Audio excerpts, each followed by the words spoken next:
I had no reason to suspect anything that night. The party was supposed to be just another get-together with friends, a casual evening of drinks and laughter. My wife, Laura, had been excited about it for weeks, picking out her dress, discussing the guest list, and reminding me repeatedly that we should arrive on time. She was glowing when we walked in, her red dress hugging her curves in all the right places. People greeted us warmly, handing us drinks and pulling us into conversations. Everything seemed normal until it wasn't. I noticed it first in the way she glanced across the room. At first, I dismissed it. Maybe she was just looking for a friend, scanning the crowd. But then I caught the way her expression softened, her lips curling slightly at the edges. My stomach tightened. I followed her gaze. And there he was, a man I had never seen before. Tall, dark-haired, well-dressed. He was already looking at her. No, not looking. Staring. Like she was the only woman in the room. Then came the moment that sent ice through my veins. Laura's phone lit up in her hand. She glanced down, read something, and a ghost of a smirk crossed her lips. She turned to me, forced a casual smile, and said, "I'm just going to grab another drink." She walked off without waiting for my response. I wasn't a fool. I knew something was off. My gut screamed at me to follow, but I forced myself to stay still. I didn't want to be that guy, the paranoid husband. So instead, I wandered toward the bar, making casual conversation, but keeping an eye on her. And then, I saw it. Laura wasn't getting a drink. She was talking to him. No, more than talking. She was close to him. Her body angled towards his, her eyes flicking up at him with an expression I hadn't seen in years. I gripped my glass tighter. I tried to convince myself it was innocent. Maybe it was just a flirty conversation, meaningless. But then his hand brushed her arm, and instead of pulling away, she leaned in. Something inside me shattered. I watched as they slipped through a side door, disappearing from view. At that moment, my vision blurred. My heart pounded in my ears, a deafening drumbeat of rage, disbelief, and humiliation. I could have followed them. I could have made a scene. But I didn't. I put my drink down, straightened my jacket, and walked out. Silent. Expressionless. By the time dawn came, she would be in tears. And it wouldn't be because of me. I stepped out into the cool night air, my breath slow and controlled despite the hurricane of emotions inside me. The party lights flickered from the windows behind me, laughter and music carrying into the street like nothing had happened. Like my entire reality hadn't just shifted. I could have turned back. I could have stormed inside, ripped open that door, and let the world see what kind of woman Laura had become. But I didn't. There was something far more powerful in leaving. So I walked. I wasn't thinking about where I was going, just that I needed to get away from there. Every step felt like tearing myself away from a life I had been too blind to see for what it was. A facade. A performance. Somewhere along the way, I ended up at a small diner, the kind that stayed open late for the drunks and insomniacs of the world. I pushed through the glass doors, the bell jingling overhead, and took a seat by the window. The waitress, a woman in her 50s with tired eyes, slid me a menu, but I wasn't hungry. "Just coffee," I murmured. She nodded, disappearing behind the counter. That's when I pulled out my phone. Laura hadn't texted. Not once. No, where are you? No, are you okay? Nothing. But then again, why would she? She was busy. I gripped my coffee cup tighter, feeling the ceramic warm against my palms. The anger in me simmered, not the kind that explodes, but the kind that sits, deep and slow, waiting. I could have called her. I could have demanded an explanation. Instead, I opened our shared phone account, something I rarely checked. I scrolled through the records. And there it was. A number, one that had appeared again and again over the past month. Calls. Texts. At odd hours, including late at night when she had supposedly been asleep. I copied it, saved it, and set my phone down, staring at the reflection in the window. I looked different. Like a man who had just woken up from a dream and realized it had been a nightmare all along. The waitress came back, refilled my cup without asking, and lingered for a second. "You all right, hon?" she asked, her voice lined with that motherly concern strangers sometimes offered when they sensed something was wrong. I met her eyes and, for the first time that night, I let out a slow breath. Not really. She gave a small nod, as if she understood, then walked away. I stayed in that diner for hours. Long enough to watch the nightlife die down, the streets emptying until only the occasional car passed by. Long enough for my thoughts to stop racing and settle into something sharper. I wasn't going home. Not yet. I paid my bill, left a tip, and stepped back outside, the crisp air hitting me like a slap. I checked my phone again. Still nothing from Laura. She didn't know I was gone yet. That meant she was still with him. And that thought sent a cold, detached kind of resolve through me. I hailed a cab, gave the driver an address, one I had never needed to know before tonight. The address of the man whose number was all over my wife's call logs. I didn't know what I expected when I got there. A confrontation? A moment of clarity? I just knew I needed to see. And when the cab pulled up outside a sleek apartment complex, I realized something that made my stomach turn. This wasn't just some random guy.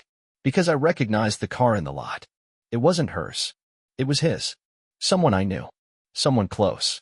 And suddenly, the betrayal cut even deeper. The street was quiet, lined with parked cars, their windshields catching the dim glow of streetlights. My cab pulled up to the curb, and I just sat there for a moment, staring at the sleek black sedan parked outside the apartment complex. I knew that car. No, there was no way. I leaned forward, my pulse hammering in my ears. This wasn't just a stranger Laura had been sneaking around with. That was Eric's car. Eric. My friend. No, more than a friend. The guy I had trusted for years, the one who had been at our wedding, who had been there through every milestone. We had spent holidays together, shared drinks after long days, laughed about the stupidity of life.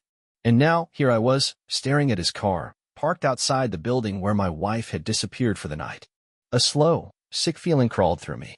The kind of betrayal that didn't just sting, it hollowed you out from the inside. The cab driver glanced at me through the rearview mirror. You need me to wait? I almost said yes. Almost told him to keep the meter running, that I wasn't going to be long. But instead, I shook my head. No, I'm good. I paid him, stepped out, and stood on the sidewalk, breathing in the cold night air like it might somehow clear my head. It didn't. I didn't know what I was going to do, but my feet moved on their own. The building had a secure entrance, but that didn't matter. I knew the code. Eric had given it to me years ago, back when we were actually friends. Back when I thought he was someone I could trust. I punched in the numbers, the lock clicked, and I stepped inside. The hall was quiet, the kind of stillness that only existed in places where people were supposed to be asleep. But I wasn't here to sleep. I wasn't here to wait either. I walked to the elevator, pressed the button for the third floor, and leaned against the metal wall as it climbed.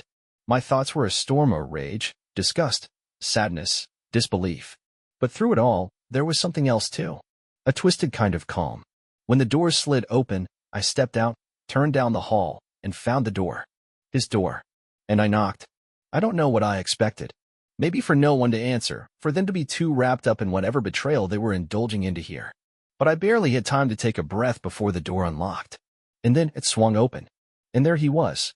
Eric.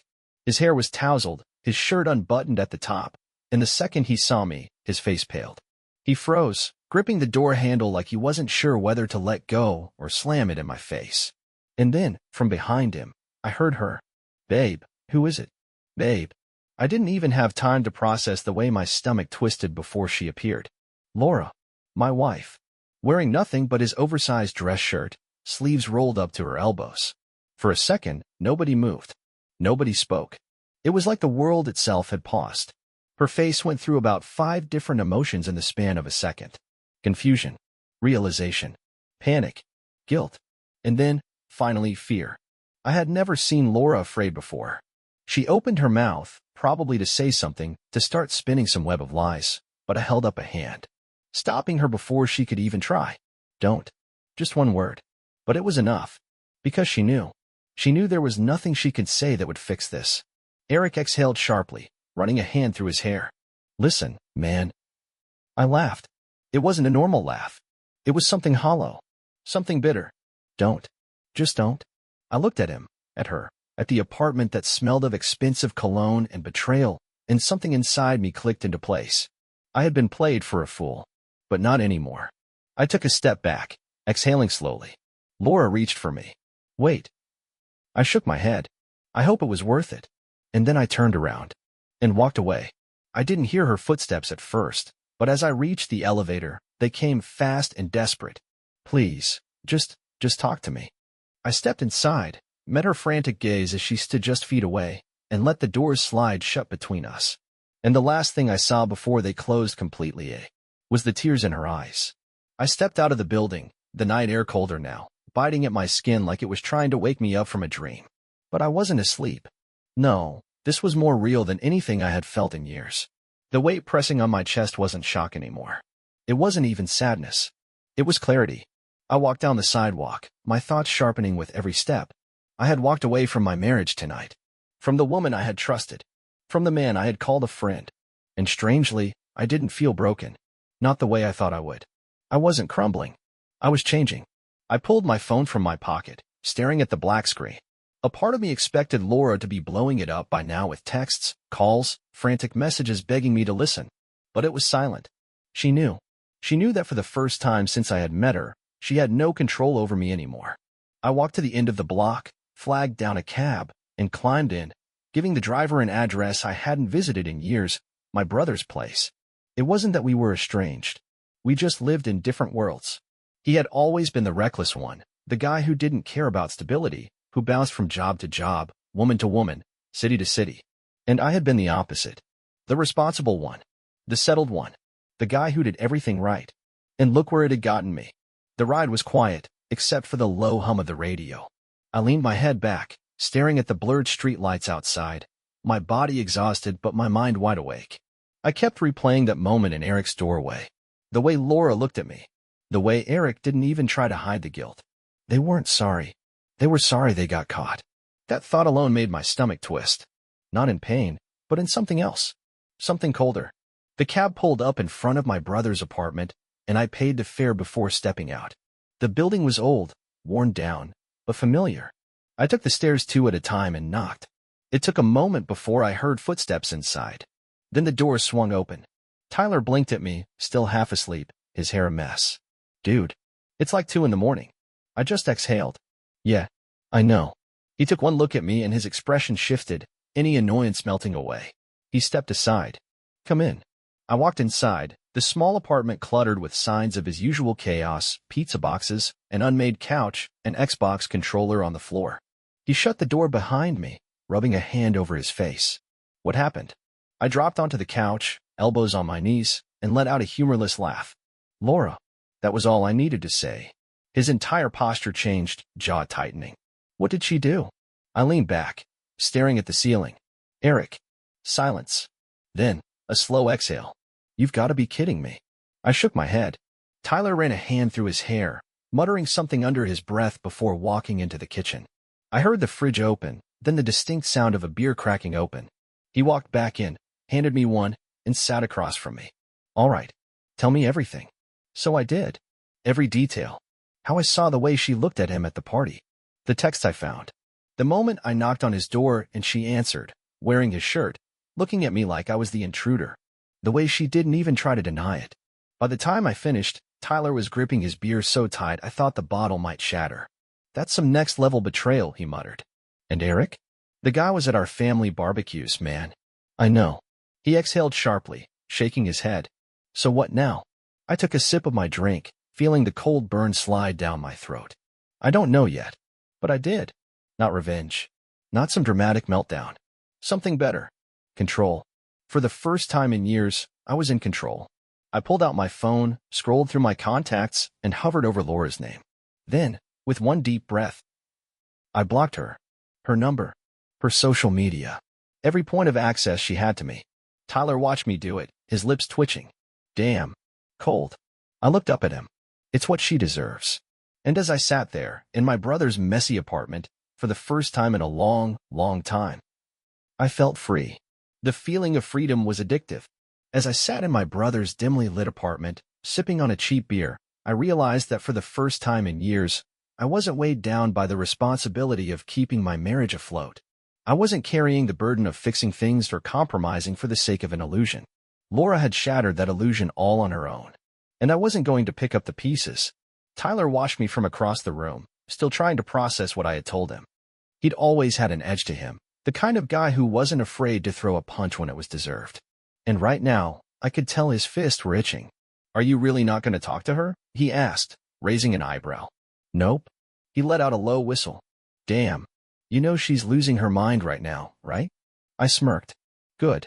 I picked up my phone again, not to text her, but to check something else, our shared accounts. She wasn't just my wife. She was tied to me in ways that mattered, financially, legally. That was about to change. I logged into our bank, scrolling through the transactions. There it was, a hotel charge from last week. A dinner receipt from a place I'd never been. A few too many Lyft rides at odd hours. She wasn't even smart about hiding it. I clicked over to our joint savings and, with a few taps, transferred every last cent into my personal account. It was my money anyway. I had been the one funding our life while she played pretend. Then I did the same for the credit cards. Locked them. Froze the accounts. She had no idea yet, but by the time she did, she was going to feel a lot lighter. I leaned back, exhaling. Done. Tyler looked at me, eyes narrowing. What do you mean done? I tossed my phone on the table. I took back what's mine. A slow grin spread across his face. Now that's what I'm talking about. But we both knew this was just the beginning. Laura's meltdown. It wasn't until the next morning that my phone finally started lighting up with her name. Over and over and over. Blocked calls, voicemails, emails, texts from unknown numbers because she thought I wouldn't recognize her desperate attempts. I didn't answer a single one. Instead, I scrolled through them with an almost amused detachment. We need to talk. I didn't mean for you to find out like this. You're being unfair. This is not how marriage works. You can't just ignore me. That last one made me laugh. I could, in fact, ignore her. And I would. Tyler was watching TV, but when he saw my expression, he smirked. She finally figured it out, huh? I nodded, turning the phone screen toward him. He snorted. Damn, she's unraveling quick. I leaned back on the couch, stretching my legs out. She thought she could control how this played out. Thought she could be the one to decide when and how this ended. But you beat her to it, Tyler finished. Exactly. Her desperation reaches a new low. Hours passed. And then my email pinged with something new. A receipt. For a one-way plane ticket. Destination? Nowhere near here. I stared at it for a second, then laughed. Oh, she's really trying now. Tyler leaned over. What is that? She bought a flight. Probably trying to make me think she's leaving. Is she actually gonna go? I smirked. No. It's a bluff. And I was right. Because an hour later, I got another email. This one? From Eric. The audacity was almost impressive. Man, I think we should talk. This is getting out of hand. Laura's a wreck. She didn't mean to hurt you like this. Don't do anything rash. Just be reasonable. I read it twice, shaking my head. Reasonable? This guy had the nerve to tell me to be reasonable? Tyler saw my face and groaned. Oh, hell no. Don't tell me Eric actually reached out. Oh, he did. I turned my phone toward him, letting him read the email. Tyler let out a sharp laugh. This guy has lost his damn mind. What does he expect you to do? Shake his hand? Thank him. Probably. I stared at the screen for a moment, considering my options. Then I did the same thing I had done with Laura. Blocked. Tyler chuckled. That's cold, man. I smirked. They deserve worse. And they did. The moment she finally breaks. I stayed at Tyler's place for the next couple of days, letting the storm rage on without me. I went to work, hit the gym, lived my life like nothing had changed. Because for me, things were finally changing for the better. But for Laura, it was killing her. And I knew that for a fact when I came home one evening to find her sitting on the steps outside my apartment building. Disheveled, mascara smudged, tears in her eyes. She looked up the second she saw me, scrambling to her feet. Finally, you're here. I stared at her, unimpressed. What are you doing here? She sniffled, wiping at her face. I needed to talk to you. I crossed my arms. No, you needed me to talk to you. There's a difference. She let out a shaky breath. Please. Just 5 minutes. That's all I'm asking. I studied her, taking in the desperation, the panic. It wasn't guilt. It was fear. She wasn't sad because she had lost me. She was terrified because she had lost control. And that's when I knew. She wasn't crying because of what she did. She was crying because she finally realized I was never coming back. I smirked, stepping around her, reaching for my keys. Too bad. Your 5 minutes just ran out. I pushed the door open, stepped inside, and let it slam shut in her face. And for the first time since this nightmare started, I felt like I'd already won. I shut the door behind me and leaned against it, listening. Silence. Then soft, muffled sobs. Laura wasn't leaving. Not yet. She was still standing outside, probably hoping I'd cave. That I'd do what I'd always done. Be the reasonable one, the forgiving one, the guy who always smoothed things over. But that man was dead. I locked the door, tossed my keys onto the counter, and exhaled. The apartment was exactly how I'd left it, clean, quiet, and untouched by her presence. And I liked it that way. I walked to the kitchen, grabbed a cold bottle of water, and checked my phone. More missed calls. More messages. I ignored them, scrolling through until I found the one I was looking for, a reply from my lawyer. Yes, I had already contacted one. I wasn't waiting around for Laura to screw me over in the divorce. I was going to make sure she got nothing. I tapped on the message and read the response. We can move quickly on this. With what you've gathered, you're in a strong position. Let's set up a meeting ASAP. Perfect. I set the phone down and took a sip of water, letting the satisfaction settle in. I had spent years being the one who compromised, the one who made sacrifices, the one who gave more than I got. Not anymore. Outside, I heard Laura's footsteps moving away, slow and defeated. She was finally giving up for now. I smirked. She had no idea what was coming next. Destroying her fantasy. The next morning, I made moves. First, I went to our bank in person, double-checking that every account was secure. Laura had no access, no way to siphon off anything. Checkmate. Then, I met with my lawyer. He laid it all out. Since I was the sole earner, and she had been unfaithful, I had the upper hand. No alimony. No assets in her name. Nothing. I walked out of that office feeling lighter than I had in years. And then, I went public. No, I didn't blast it on social media. That wasn't my style. But I did something worse. I let the truth slip to the people that mattered most. I started with her parents. I called her mother sweet, traditional, and completely unaware of her daughter's betrayal. When I told her why I was divorcing Laura, the silence on the other end of the line was deafening. She did what? Cheated on me. With Eric. A sharp inhale. Eric? The Eric. That's the one. The silence stretched, then, oh, she's going to regret this. I grinned. I'm counting on it. Her mother wasn't the type to stay quiet. And once she knew, everyone would know. Next, I told our closest friends. I didn't give some dramatic speech. I just dropped the facts casually into conversation. Oh yeah, Laura and I are divorcing. She's been seeing Eric behind my back for a while now. The reactions were exactly what I wanted. Shock. Disgust. Betrayal.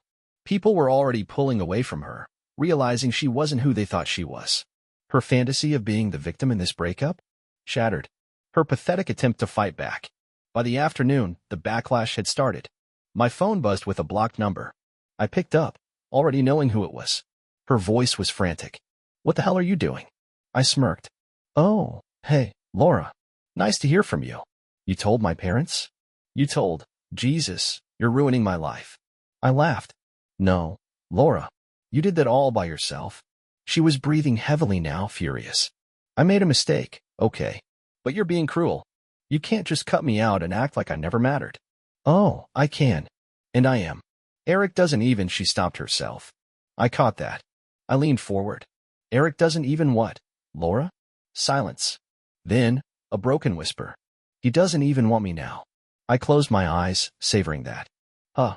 That's a shame. She started crying. Full on, ugly crying. I don't have anywhere to go. That's not my problem. Please, she begged. I can't do this alone. And that's when I said the one thing that broke her completely. You should have thought of that before you chose him over me. I hung up. The final blow. The next time I saw her, she was standing in front of our old apartment complex, clutching a suitcase, looking lost. She had finally realized what I had known all along. She had nothing. Eric wasn't coming to save her. Her friends weren't taking her side. Her parents were ashamed of her. And me? I wasn't even mad anymore. I was just done. I didn't say a word. I walked past her, entered the building, and shut the door behind me, leaving her outside in the cold. Alone. Exactly where she deserved to be. I didn't look back when I shut the door in Laura's face. Not once. I didn't need to. Because I already knew exactly what I would see, her standing there, suitcase in hand, with nowhere to go and no one left to turn to. The thought didn't bring me sadness. It didn't bring me satisfaction either. It just was. This was the bed she had made, and now she was lying in it. I took the stairs instead of the elevator, the sound of my footsteps echoing in the empty stairwell. Each step felt like shedding dead weight, peeling away layers of a past I no longer wanted. By the time I reached my apartment, I felt lighter. Stronger. Like I was stepping into the life I should have had all along. I unlocked the door, stepped inside, and shut out the world behind me. And for the first time in years, my home felt like home. No Laura. No tension. No second-guessing myself every time I spoke. Worried about whether she'd be in a good mood or if I'd be walking into another passive-aggressive argument about things that never really mattered. It was just me. I exhaled and tossed my keys on the counter. I checked my phone out of habit, but there was nothing. No more messages. No more desperate calls. No more Laura. Laura's final descent. 2 days passed. Then 3. Then a week. And then the messages started again. At first, they were pitiful. I don't understand how you can just pretend like I never existed. You're being so cold. This isn't you. Please, I just want to talk. Then, when she realized I wasn't biting, they turned angry. You're a heartless bastard. You know that? I gave you the best years of my life, and this is how you repay me? You're a coward. You always have been. I read them all, but I never responded. She wasn't worth my words anymore. But what really caught my attention were the calls I got from other people. Mutual friends. Some of her old coworkers. Even a distant cousin of hers I hadn't spoken to in years. All of them asking the same thing. Hey, is Laura okay? She's been acting weird. I think she might be losing it, man. I didn't respond to those, either. Because Laura was finally experiencing something she had never felt before. Consequences. She had spent years weaving her life like a spider spinning a web, always in control, always keeping people exactly where she wanted them. And now? That web had collapsed. She had no control, and it was driving her insane. The unexpected visit. It was a Friday night when the knocking started. Loud. Desperate. I already knew who it was. I sighed, set my drink down, and walked to the door. When I opened it, I was not surprised. Laura stood there, her hair a mess, dark circles under her eyes, a woman on the edge. But she wasn't alone, because standing next to her, just as disheveled, just as desperate, was Eric. And for the first time since this whole thing started, I actually laughed. I crossed my arms, leaning against the doorframe. Well, look who it is. Laura's lip trembled. Please, just hear us out. I looked between them. Eric wouldn't even meet my eyes. He looked exhausted, humiliated, and somehow even more broken than she did. I shook my head, smirking. You two really are perfect for each other, huh? Eric finally spoke, his voice low. Man, we messed up. I raised an eyebrow. Oh, you don't say. Laura swallowed hard. I lost everything. My job, my friends. I held up a hand. Correction. You threw everything away. You weren't some victim in all of this, Laura. You made your choices. She exhaled sharply, her eyes welling up with fresh tears. Eric rubbed the back of his neck, looking absolutely miserable. Look, I know I don't deserve anything from you, but I stopped him right there. That's right. You don't. His jaw tensed. He nodded slowly. Laura took a shaky step forward. I don't want to lose you. I tilted my head. Lose me? Laura, you lost me the second you picked him over me. She opened her mouth, but I wasn't interested in hearing another lie. I turned back to Eric. So, how's the dream life working out for you? He looked away, jaw clenched. I smirked. Yeah, that's what I thought. Laura sniffled. Can we please just... I cut her off. You are not my problem anymore, Laura, and I'll be damned if I let you think you still have some hold on me. I took a step forward, lowering my voice. You made your choice. Now live with it. And with that, I stepped back inside and shut the door. For good. The aftermath, my life without her. Laura and Eric didn't show up again. I heard through the grapevine that they tried to make it work for a while, but it fell apart fast. Turns out, a relationship built on lies and betrayal isn't the fairy tale they expected. Eric got fired. Laura had to move back in with her parents. Meanwhile, I was thriving. I started traveling. I reconnected with old friends. I focused on me. And I never once looked back. Because the truth is some betrayals are so deep, so vile, that there is no coming back from them. And the best revenge? Was never letting them be a part of my life again. Closing that door wasn't just the end of a chapter, it was the start of a new story. My story. One where I wasn't playing the fool. One where I wasn't an afterthought, a backup plan, or a man being strung along in a game I didn't even know I was part of. That night, as I sat on my couch, sipping a drink in the silence of my own space, something hit me. I was free. No more checking my phone in anticipation of another lie. No more waiting up at night, wondering why my wife was working late. No more walking on eggshells, making myself smaller just to keep the peace. For the first time in years, my life was mine. and I was going to make the most of it. Rebuilding, but better. The divorce went through faster than I expected. My lawyer made sure of that. Laura didn't even try to fight for anything. Not that she had much ground to stand on. She knew she had already lost. She knew she had played the wrong hand. When I signed those final papers, I felt no sadness. No bitterness. Just relief. And then, I moved on. I took a trip. Booked a flight to a city I had always wanted to visit, but never could because Laura wasn't interested. Spent 2 weeks exploring, meeting people, living.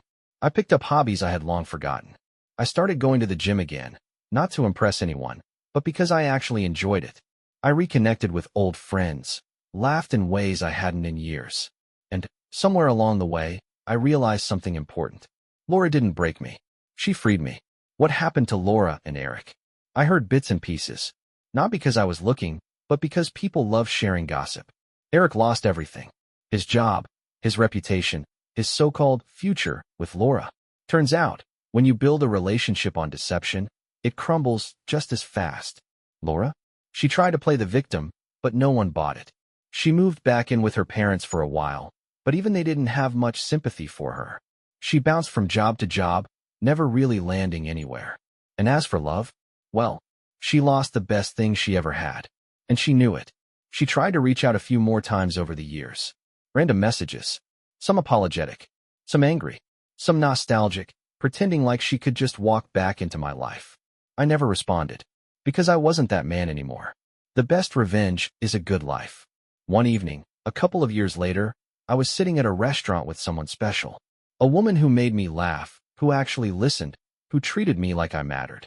And, for the first time in forever, I wasn't thinking about the past. I wasn't thinking about her. I was just happy. As we were leaving, I spotted a familiar face across the street. Laura. She looked different. Not bad, not great, just stuck. Like she was still searching for something she had thrown away without realizing its value. She saw me. For a second, our eyes met. And then I smiled. Not out of spite. Not to rub it in. Just because I was finally, truly, at peace. She looked away first. And that was the last time I ever saw her. I walked away, hand in hand with the woman who deserved me. And I never looked back. The lesson? Sometimes, the worst thing that happens to you turns out to be the best thing that ever could. Some betrayals aren't meant to be forgiven. They're meant to set you free. And the greatest revenge? Is living a life so good, they become nothing but a forgotten chapter. And I was just getting started.